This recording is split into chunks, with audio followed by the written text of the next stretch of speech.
The arrival of the unknown. It started with a sound, faint, rhythmic, and utterly alien. Deep within the cold void of space, Earth's most powerful satellites picked up a signal unlike anything ever detected before. The scientists at the Global Deep Space Observatory stared at their monitors, stunned. The signal was no random noise. It carried patterns, mathematical sequences, and a language no one on Earth had ever seen. Dr. Elena Carter, a renowned astrophysicist, leaned closer to the screen, her heart pounding. This is intelligent," she whispered, her voice trembling with both fear and excitement. The room buzzed with activity as the team scrambled to analyze the signal, decoding fragments that seemed to repeat like a greeting. Within hours, the news spread across the globe. "First contact," the headline screamed. People gathered around televisions, phones, and radios, their hearts filled with curiosity and dread. Was humanity finally about to meet beings from another world? 3 days later, the signal stopped. But the silence did not last long. It was a bright afternoon when the sky over the Pacific Ocean turned dark. The clouds didn't roll in gradually. They appeared as if drawn by an invisible hand. Then came the light, a soft, pulsating glow that lit up the heavens like a second sun. All eyes turned skyward as the light grew brighter, sharper, until the outlines of massive silver structures emerged.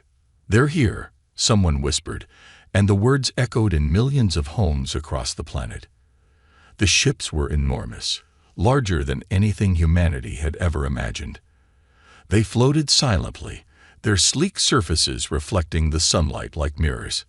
There were no visible weapons, no signs of aggression, only an overwhelming sense of purpose. The world's governments scrambled to respond. In Washington, Moscow, Beijing, and London, leaders debated whether to prepare for war or attempt communication. Military bases worldwide went on high alert, their missiles and jets ready for the worst. The aliens, however, made the first move.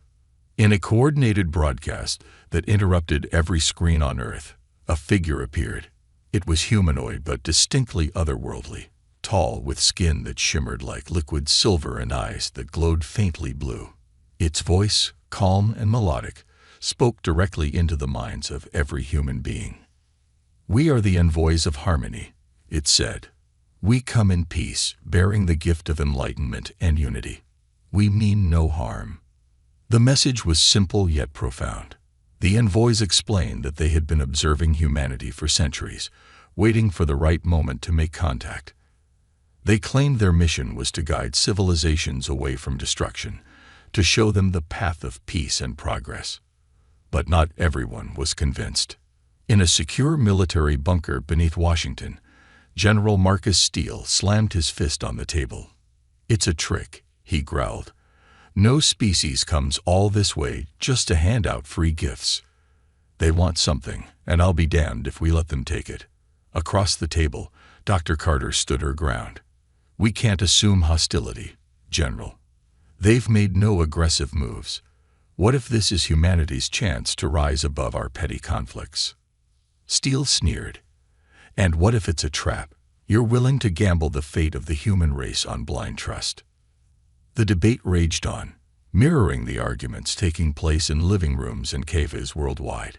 Fear clashed with hope, skepticism with wonder. Meanwhile, the envoy's ships remained silent, hovering in the skies like guardians or invaders. Days turned into weeks, and the tension only grew. Reports of strange phenomena began to surface. Energy readings spiking near the alien ships, crops growing at an accelerated rate, polluted rivers becoming crystal clear. Some saw these as signs of goodwill, while others feared they were experiments. On a quiet evening in Tokyo, an elderly monk spoke to a crowd gathered outside a temple. "They come as mirrors," he said, his voice calm. "What we see in them is what we carry in our hearts. If we fear war, we may create it ourselves." His words resonated with some, but were dismissed by others. Humanity, it seemed, was at war with itself even before the aliens arrived. Then, without warning, the global defense network detected something alarming. Around the alien ships, strange energy fields began to form, invisible to the naked eye, but pulsing with immense power. The fields were unlike anything human science could explain, and their purpose was unclear. In a secret meeting, world leaders debated their options. Should they attack now, while the aliens seemed unprepared, or wait and risk losing the chance to defend themselves? President Clark of the United States looked around the room, his face pale. "We're standing on the edge of history," he said. "One wrong move, and we could doom ourselves. But if we do nothing, will we regret it?" The world held its breath as humanity faced the unknown. Above them, the alien ships floated in silence, their energy fields pulsing steadily. The envoys made no further attempts to communicate, as if waiting for humanity to make the next move. And then, on the 21st day, the energy spikes reached a peak. Across the globe, every screen went black for a moment before displaying a single message in every language. "War machines blind the heart. Will you see before it is too late?" The message sent chills down spines. What did it mean? What were the envoys trying to warn them about? And most importantly, how would humanity respond? As the world braced for what was to come, one thing was certain. Peace had collided with humanity's fear, and the impact would shape the future of the Earth forever. The offer of peace. The alien ships hovered silently above Earth's major cities like celestial guardians. Their presence was both a promise and a warning. No one dared to make a move, but the tension was palpable. Humanity stood at a crossroads, unsure whether to trust these otherworldly visitors or prepare for the worst. 3 days after their cryptic message, the envoys of harmony made their next move. In the middle of Times Square, New York, the air shimmered like heat waves on asphalt. Crowds gathered, holding their breath as the shimmer coalesced into a figure. It was one of the envoys, tall and graceful, its silver skin catching the sunlight like molten metal. Its presence radiated calm, but its glowing blue eyes betrayed an ancient sadness. When it spoke, it wasn't through sound but through thought. Each person heard the words as if they were whispered directly into their minds. "Humanity," the envoy began, its voice resonating with a timeless wisdom. "We have watched you for eons. Your potential is extraordinary, but your path is fractured by war, division, and fear. We offer you another way, a way of peace." The crowd was frozen in awe, phones and cameras raised but forgotten as they hum on every word. "We have brought tools to heal your planet," the envoy continued. "To end disease, hunger, and suffering. To restore balance to the world you have scared. But to embrace this gift, you must let go of the machines of war." The news spread like wildfire. Within hours, the envoys appeared in other cities: Paris, Cairo, Beijing, Sydney, delivering the same message. Their offer was simple yet revolutionary: disarm completely, dismantle all weapons, and unify as one species. In return, the envoys promised to share technology that could solve humanity's greatest challenges. The proposal sparked fierce debate across the globe. In Geneva, the United Nations held an emergency session. Delegates from every nation argued passionately, their voices echoing through the Grand Chamber. "They ask for too much," thundered General Viktor Ivanov of Russia. "How can we trust them when we don't even understand them? What if this is a ploy to render us defenseless?" Opposing him was Ambassador Leila Hassan of Kenya, her voice steady but impassioned. "What if it's not? What if this is our chance to rise above our past and become something greater? Are we so blinded by fear that we throw away hope?" The room erupted into chaos as delegates shouted over one another. Meanwhile, the world outside watched anxiously, wondering what decision their leaders would make. Not everyone waited for government approval. Across the globe, grassroots movements began calling for disarmament. In small towns and big cities, people marched with signs that read, "Choose peace," and "One planet, one future." For the first time in decades, people from all walks of life united under a common cause. But not everyone was swayed. In hidden corners of the world, shadowy factions prepared for war. Rogue generals, convinced the envoys were invaders, began mobilizing secret arsenals. They saw the offer not as a gift but as an ultimatum, an act of control disguised as kindness. In a heavily fortified base beneath the Rocky Mountains, General Marcus Steele addressed a group of top military officials. "We've uncovered something disturbing," he began, gesturing to a holographic display of the alien ships. "Our scans show energy spikes emanating from their vessels. We believe they're building something. Terraforming, maybe. If we give up our weapons now, we might be handing them the keys to our planet. But their actions so far have been peaceful," a young colonel interjected. "Peace is a strategy," Steele snapped. "And we're not falling for it." As Steele outlined a covert operation to sabotage the alien ships, one officer, Captain Jenna Morales, hesitated. She'd seen the envoys up close when they appeared in Los Angeles, and something about them felt genuine. Could they really be here to help? Or was Steele right? Was this the calm before the storm? While the military plotted, strange occurrences continued. In Brazil's Amazon rainforest, entire sections of dead vegetation came back to life overnight, their colors vibrant and their growth accelerated. In polluted cities like Delhi and Beijing, the air cleared as if scrubbed clean by invisible hands. These acts seemed miraculous, yet they deepened the divide. On social media, a video went viral. A child in Lagos, Nigeria, holding a flower that had sprouted in barren soil. "They're fixing the earth," the child said, her voice filled with wonder. "Why can't we let them?" The video sparked hope in millions, but also skepticism in others. Some called it propaganda. Others demanded answers. If the envoys had the power to heal, why had they waited so long to act? As the world debated, the envoys made no further moves. Their ships remained in the skies, silent and unmoving, as if waiting for humanity to decide its own fate. But their silence was not inactivity. In Antarctica, a team of scientists discovered an alien artifact buried beneath the ice. The artifact emitted a low hum, and its surface was covered in the same symbols as the envoys' messages. When activated, it projected a holographic image of the Earth, surrounded by tiny dots of light. Other planets, perhaps. And then, ominously, the lights began to dim one by one. Dr. Carter, now leading the investigation, stared at the projection with growing unease. "I think they're trying to show us something," she said. "A warning." The world teetered on the edge of history. Would humanity embrace the envoys' offer of peace, or would fear drive them to war?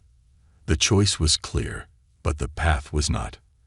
And as night fell over Earth, the alien ships pulsed softly in the darkness, their energy fields growing stronger. The question lingered in every mind. What would happen if humanity said no? Humanity's defiance. The decision to trust or defy the envoys split humanity in two. While some nations cautiously began dismantling their weapons, others doubled down on military production, convinced the offer of peace was a ruse.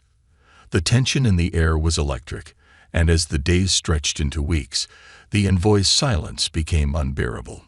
In a secret underground facility in Arizona, General Marcus Steele prepared for what he called Operation Genesis.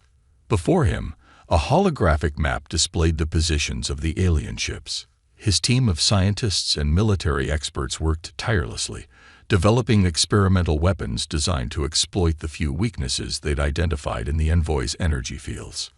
"This isn't just about survival," Steele said, addressing his assembled officers.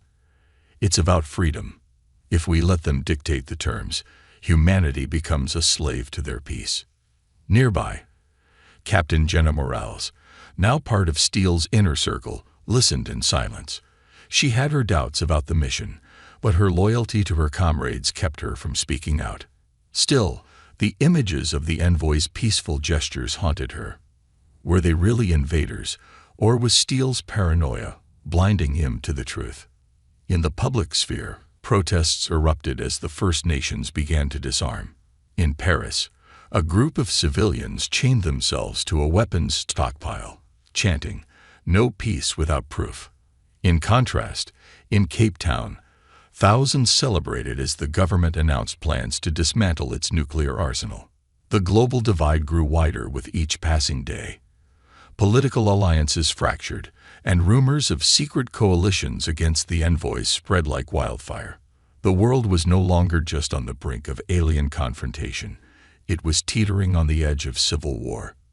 Meanwhile, in a remote laboratory in Switzerland, Dr. Elena Carter and her team continued studying the artifact discovered in Antarctica.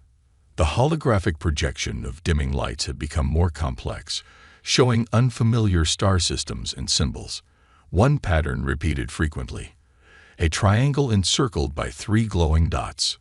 Dr. Carter's team theorized that the triangle represented Earth, and the dots symbolized the envoy ships. But what's the message? Carter mused aloud. Are they protecting us? Warning us? Or something worse?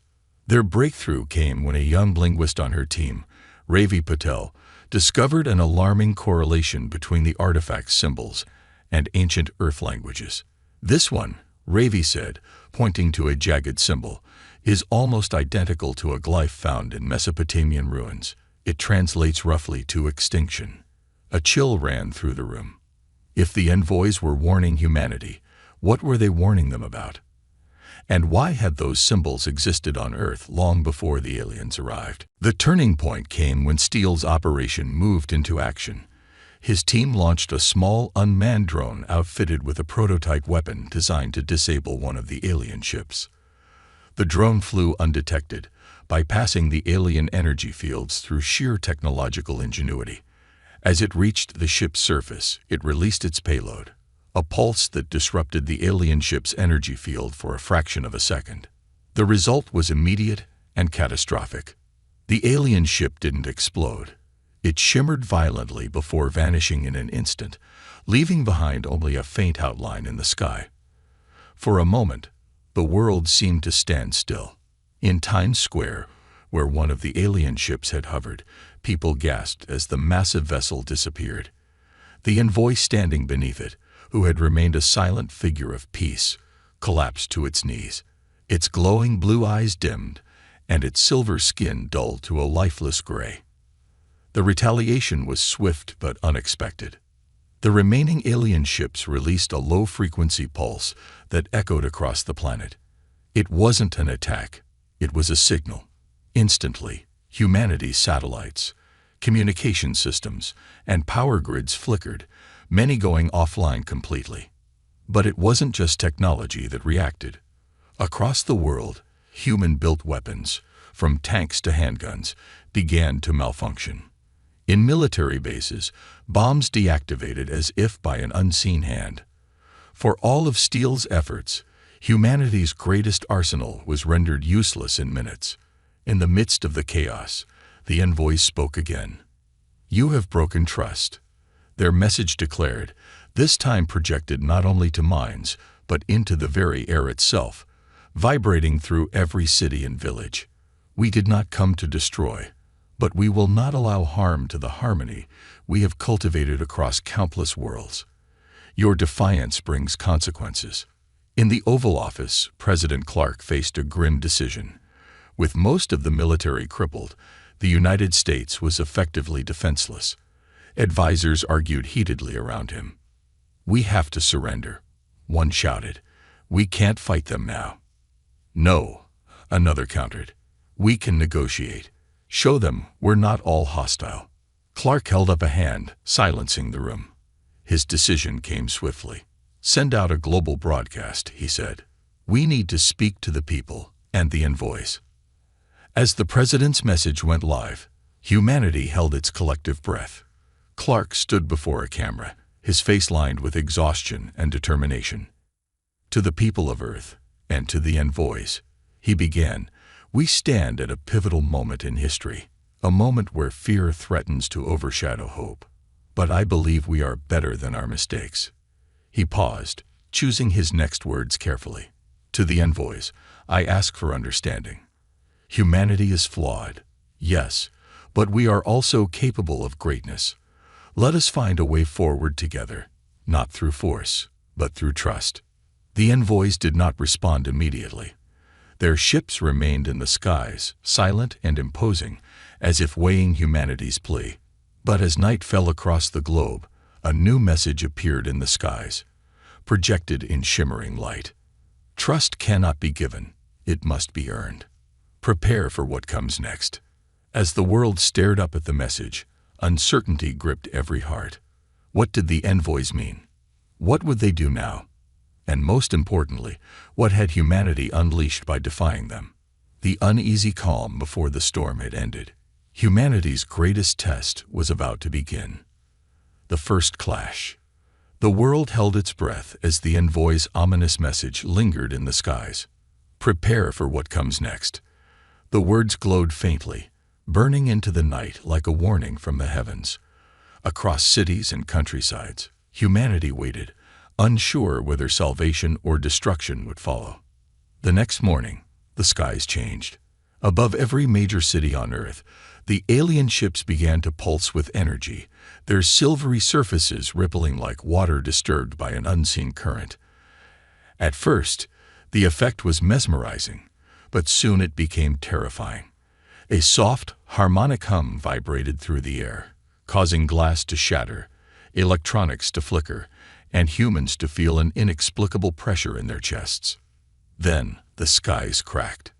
The crack wasn't literal, but it might as well have been. A wave of energy surged from each alien vessel, spreading across the globe in an instant. The energy wasn't destructive in the traditional sense. It didn't tear buildings apart or set the earth ablaze.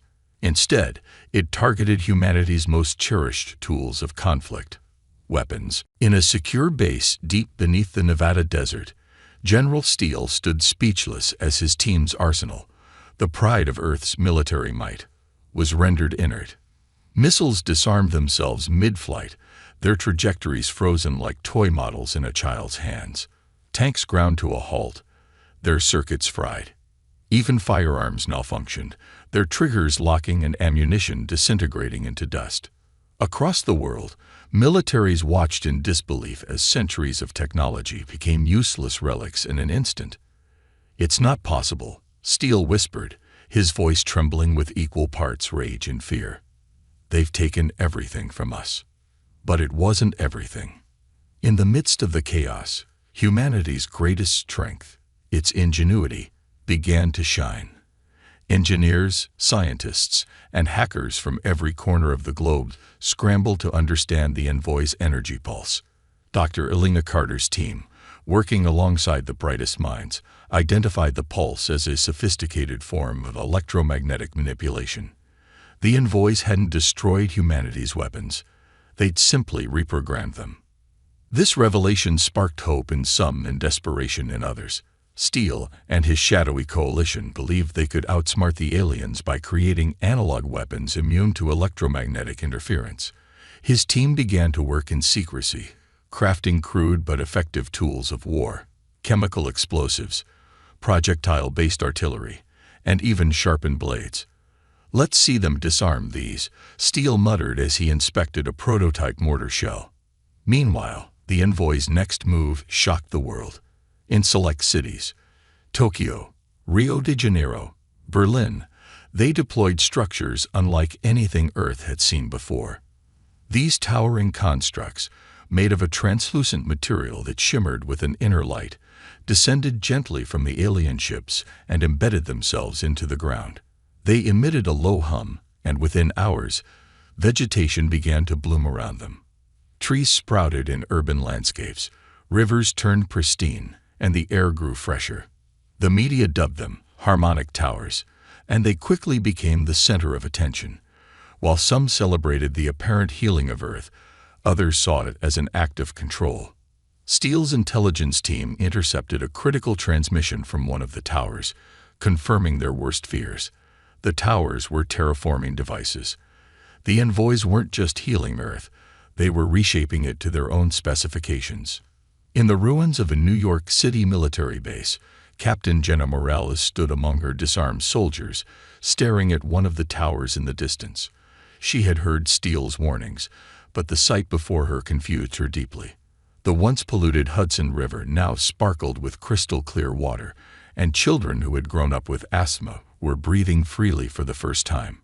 Yet, deep down, she couldn't shake the nagging question. What's the cost of this so-called peace? Her doubts intensified when she was approached by a group of civilians claiming to represent an underground resistance. They called themselves the Keepers, and they had uncovered something disturbing. The Keepers presented Jenna with grainy footage taken near one of the harmonic towers. The video showed strange, luminous beings emerging from the base of the structure, smaller versions of the envoys. These beings moved with eerie precision, collecting samples of Earth's soil, water, and even human DNA. "They're not just terraforming," said one of the Keepers, a young biologist named Claire. "They're studying us, preparing for something." Jenna felt a chill. "What do you mean?" Claire hesitated, then showed Jenna another piece of footage. This one far more disturbing. It depicted a village in rural India where one of the towers had gone active. The energy field emitted by the tower caused people nearby to collapse, their bodies paralyzed but alive. When the energy subsided, the people awoke unharmed but changed. Their eyes glowed faintly blue, just like the envoys. As the resistance gathered more evidence, the world's leaders struggled to maintain control. In an emergency broadcast, President Clark addressed the growing unrest. "We face an unprecedented challenge," he said, his voice steady but heavy with the weight of uncertainty. "The envoys claim to bring peace, but peace without freedom is not peace at all. We must unite, not just as nations, but as a species, to determine our own destiny." His words inspired hope in some and fear in others. Protests erupted worldwide, with some demanding full cooperation with the envoys while others called for resistance at all costs. The breaking point came when Steele's team completed their first analog weapon test. In a hidden base in Eastern Europe, they launched a crude ballistic missile at one of the harmonic towers. The weapon struck true, shattering the tower into millions of shards. But the victory was short-lived. The destruction of the tower triggered a response from the envoys unlike anything humanity had seen. The skies turned dark, and the alien ships began to shift. Their sleek, silvery forms reshaped into jagged, angular designs, their energy fields intensifying. The envoys broadcast a single, chilling message across the globe. "You have chosen violence. Now you will witness its consequences." As the alien ships began to descend, humanity braced for the first true clash. The question was no longer whether to trust the envoys, but whether humanity could survive what was coming next. And in the shadows of a fractured world, the line between resistance and survival began to blur. The resistance strikes. In the weeks following the destruction of the harmonic tower, the world was gripped by an uneasy silence. The alien ships no longer hovered passively in the skies. Their forms, once smooth and serene, had morphed into angular, menacing shapes. Their energy fields pulsed with a rhythm that felt more like a war drum than a heartbeat. Humanity knew. The envoys had been provoked, and now they were preparing for something far more deliberate. Deep beneath the Swiss Alps, in a cavernous hideout carved into the rock, the Keepers, a growing resistance group, worked in secret. The group was a mix of scientists, hackers, and rogue military officers who believed the world's governments were either too slow or too cowardly to confront the envoys' true intentions. Jenna Morales, once loyal to General Steele, now stood among them, reviewing footage of the harmonic towers. Her doubts had solidified into conviction after witnessing the eerie transformations in those who had fallen under the tower's energy fields. "They're not just terraforming," Jenna said to the room. Her voice was steady, but her hands gripped the edge of the table tightly. "They're altering us, conditioning us. They want to remake humanity in their image." Claire, the biologist who had first shown her the footage, nodded gravely. "If they succeed, we won't just lose our planet, we'll lose who we are." The resistance had no illusions about their odds. With Earth's most advanced weaponry disabled, they relied on ingenuity, guerrilla tactics, and the faint hope that the envoys had weaknesses. Their plan was bold, if not desperate: infiltrate a harmonic tower and disable it from within.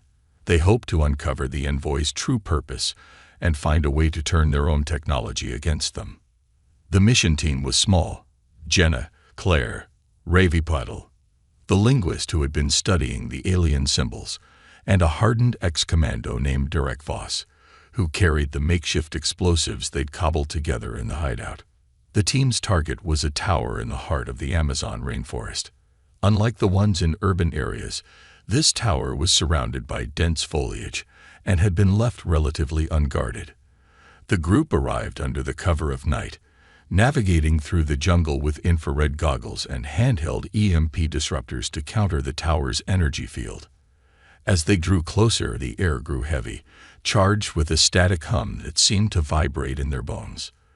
The tower loomed ahead, its translucent surface glowing faintly, casting eerie shadows through the trees.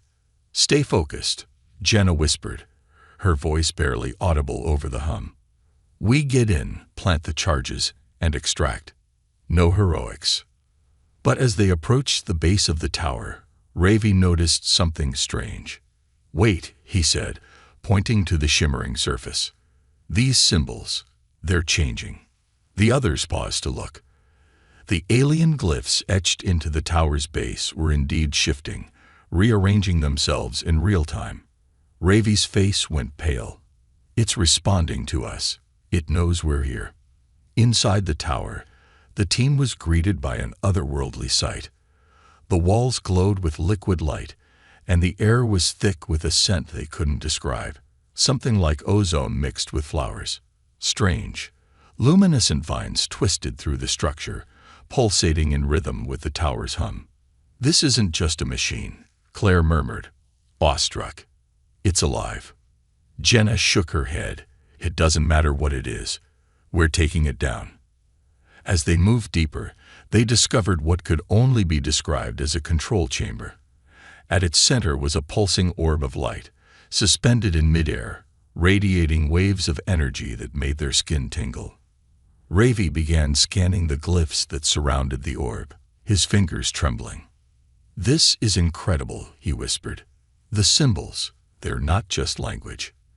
They're instructions. The envoys aren't just terraforming the Earth. They're programming it." "Programming it for what?" Derek demanded, setting the charges around the orb. Before Ravi could answer, the hum of the tower intensified, and the walls seemed to ripple like water. The orb flared brightly, and a voice, calm yet inescapably alien, filled the chamber. "You misunderstand us," it said. "We are not your enemy. Your destruction is not our goal." The team froze. The voice wasn't just heard, it was felt, vibrating through their minds and hearts. "Then why are you doing this?" Jenna shouted, her voice echoing in the chamber. "Why are you changing us? Changing our world?" The orb dimmed slightly, as if contemplating its response. "Your kind has reached a threshold. Your war machines endanger not just your planet, but the balance of life in this galaxy. We intervene only to preserve."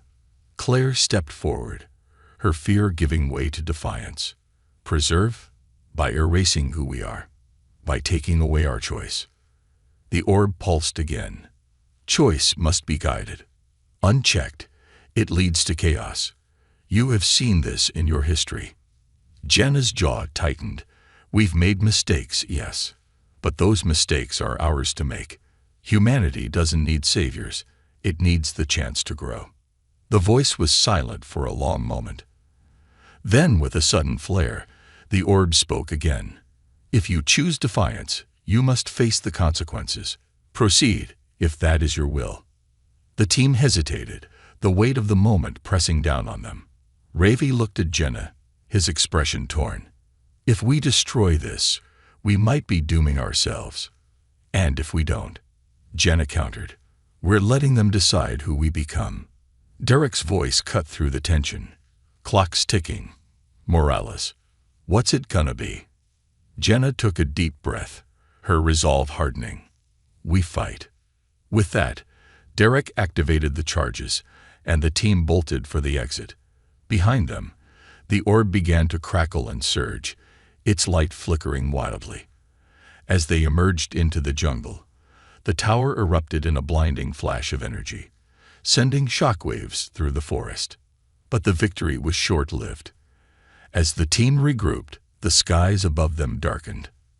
From the remaining alien ships, beams of light shot down, converging on the Amazon. In the distance, they could hear the low, resonant hum of the towers intensifying. The envoy's voice echoed once more, this time across the entire planet. "You have made your choice. Now, witness the cost of defiance." The air grew still, and then the first signs of retaliation appeared.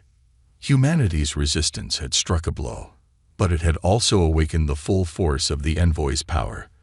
The first clash had only just begun. The hidden agenda. The destruction of the harmonic tower in the Amazon sent shockwaves across the globe, both figuratively and literally. The explosion, a brilliant flash of alien energy and human defiance, was visible from orbit. Humanity had struck back, but the cost of that strike loomed like an unspoken shadow. The skies, once occupied by the serene, silver vessels of the envoys, now churned with storm-like energy fields. The ships no longer glided silently, but rumbled with power, their forms jagged and pulsating like beasts awakened from slumber. Across Earth, people braced themselves for retribution. In Geneva, an emergency summit of world leaders convened. President Clark, his face lined with exhaustion, addressed the gathering. "We've crossed a line," he said.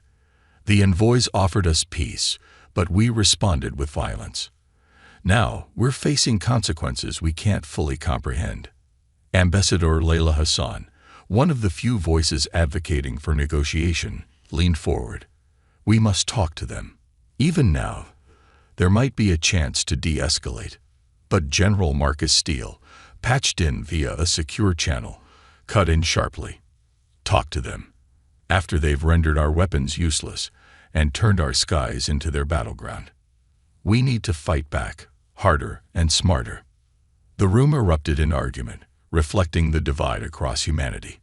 Some still clung to the hope that peace was possible, while others prepared for an all-out war they knew they might not survive. Meanwhile, Jenna Morales and her resistance team had regrouped in an underground bunker in Brazil. The destruction of the tower had been a symbolic victory, but it had also revealed unsettling truths. Ravi Patel, the linguist, pored over data salvaged from the tower before its destruction. "I've translated more of their symbols," Ravi said, his voice unsteady. "And I think I understand their agenda. They're not just terraforming the planet. They're stabilizing it for a reason." "What reason?" Jenna pressed, her patience worn thin by the chaos surrounding them.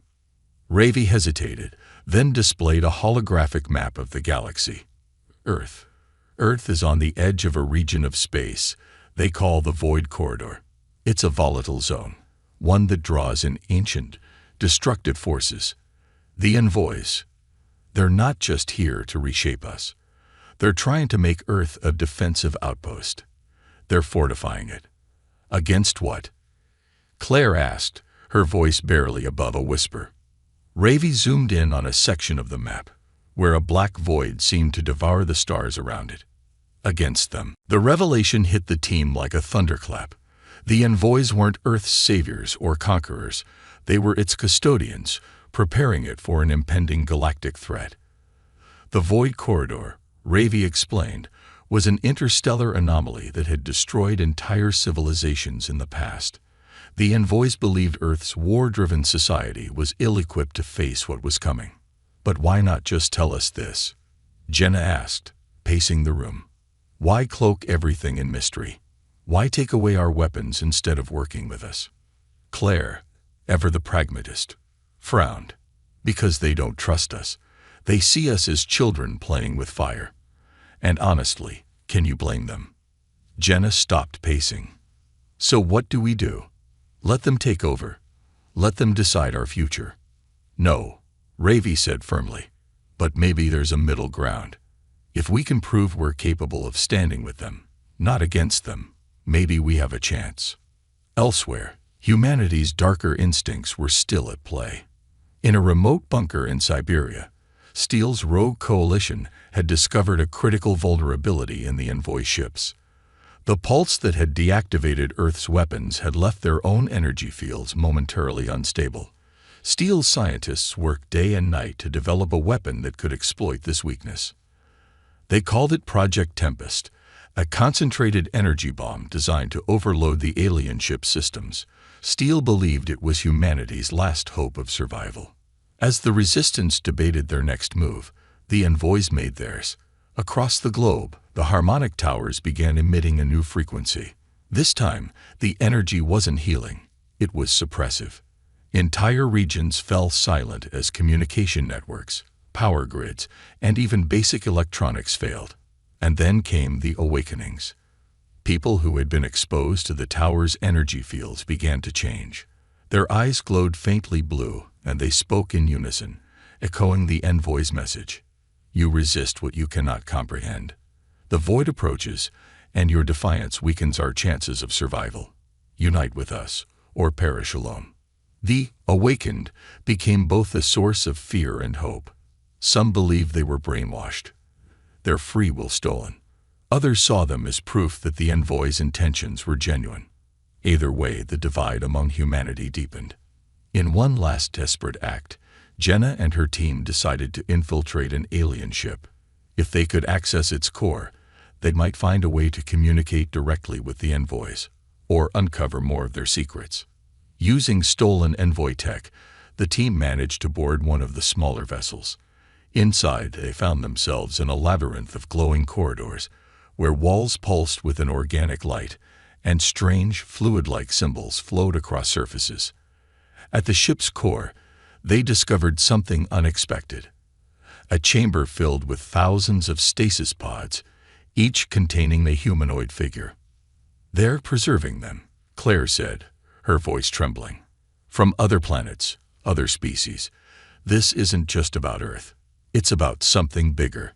Before they could process what they'd seen, the ship's internal defenses activated.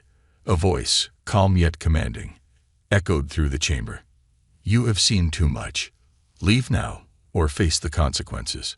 But Jenna stood her ground. We're not leaving. If you want us to trust you, then show us everything. Tell us the truth about what's coming. For the first time, the envoy's voice wavered. You do not understand. The void is already here. The chamber's walls shifted, revealing a projection of space outside the solar system.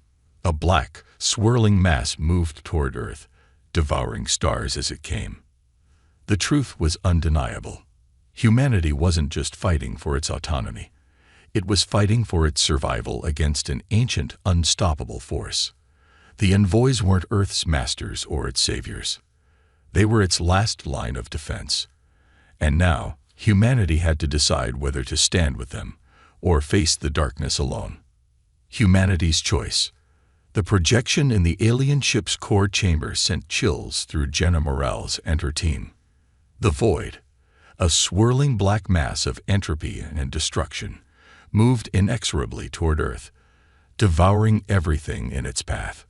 Stars blinked out as if snuffed by an unseen hand, and even the vastness of space seemed to shrink before its consuming presence. For a moment, silence filled the chamber. Then the envoys spoke. We have faced the void before, the voice said, softer now, almost mournful. We survived, but at great cost. Entire worlds were lost. Your planet stands at the edge of oblivion, and your defiance weakens our ability to protect it. The message from the envoys rippled across humanity as Jenna and her team broadcast their findings to the world. People watched the footage of the void, its terrifying approach undeniable. The debate over the envoys' motives shifted.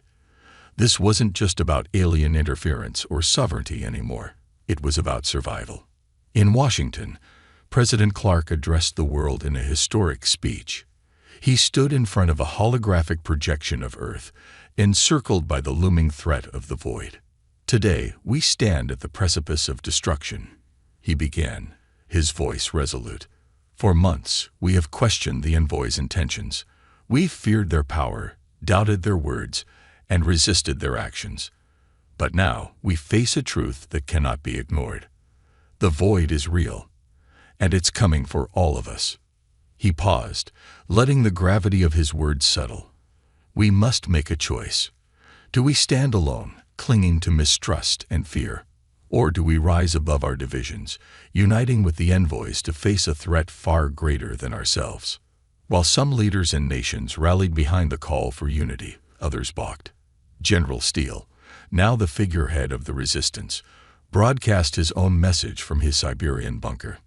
"The void may be real, but we cannot trust the envoys to decide our fate," he declared. "Their peace is slavery, their aid a leash. If humanity is to face extinction, we will do so on our terms, not as pawns in an alien agenda." Steele's coalition prepared for a final stand, launching Project Tempest, the experimental energy bomb designed to disrupt the alien ships. Their plan: to force the envoys into full retreat and reclaim Earth's autonomy, even in the face of the void.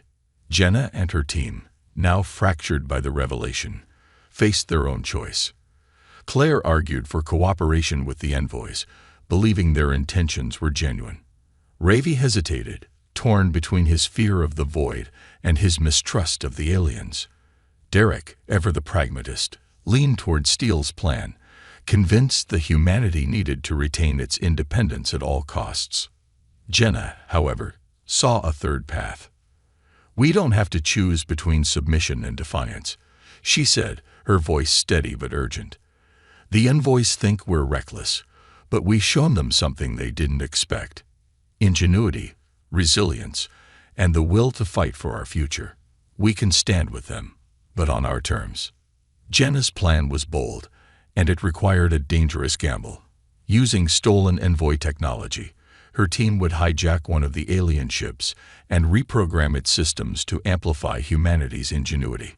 If successful, they could create a hybrid defense, a fusion of human creativity and alien technology.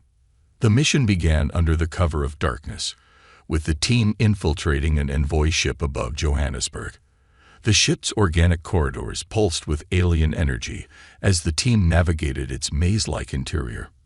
Ravi worked furiously to decrypt the ship's systems, while Claire monitored the strange, living walls for signs of hostility. When they reached the ship's core, they encountered an envoy projection. It appeared as a shimmering humanoid figure, its glowing eyes filled with something akin to sorrow. "You continue to defy us," it said, its voice both weary and firm. "You risk everything for the illusion of control." "We're not defying you," Jenna said, stepping forward. "We're proving that we deserve to stand with you, not as subjects, but as allies. Let us fight with you, not under you." The envoy's projection flickered, as if processing her words. "If you fail, the cost will be catastrophic." "And if we succeed," Jenna countered. The projection paused, then nodded faintly. "Then perhaps humanity is worthy of the future we envision." As Jenna's team activated the hybrid systems, Steele launched Project Tempest. The experimental energy bomb detonated near one of the envoy ships, destabilizing its energy field. The envoys responded immediately, deploying energy pulses that disabled Steele's forces. But as the pulses spread, they interacted with the hybrid technology aboard the hijacked ship. The result was unexpected: a cascade of energy that neutralized both the bomb's destructive effects and the envoy's suppressive field. For the first time, a balance was struck between human ingenuity and alien power. The void, now visible as a faint distortion in the night sky, began to encroach on the solar system. Humanity's hybrid defenses, powered by the combined forces of human and envoy technology, activated in unison. Massive energy fields formed around Earth, creating a barrier that shimmered like a second atmosphere. The battle against the void was unlike anything humanity had ever faced. The alien anomaly wasn't a physical enemy, but a force of entropy, erasing matter and energy in its path. The hybrid defenses, guided by both human creativity and envoy precision, adapted constantly, holding the void at bay. In the end, it was humanity's unpredictability that turned the tide. Steele, realizing the futility of resisting the envoys, redirected his remaining forces to aid the defense effort. Civilians across the globe joined in, contributing ideas, innovations, and resources in a desperate unified effort. The final moments of the battle were both triumphant and bittersweet. The void, unable to penetrate Earth's hybrid defenses, began to collapse in on itself. But the effort had cost humanity dearly. Entire regions were devastated, and countless lives were lost. As the skies cleared and the envoy ships returned to their original serene forms, a single message echoed across the globe. You have proven your worth. Together, we have preserved this world. Let it be the beginning of harmony, not the end of hope. In the aftermath, Earth began to rebuild, not as a collection of fractured nations, but as a unified species. The envoys, true to their word, shared their technology freely, offering guidance without imposing control. Humanity, having faced the brink of extinction, emerged stronger, wiser, and more determined to forge its own path. And as the first stars of the Void Corridor blinked back into existence, Jenna Morales stood beneath the restored sky, knowing that humanity had earned its place among the stars, not through submission, but through unity and courage.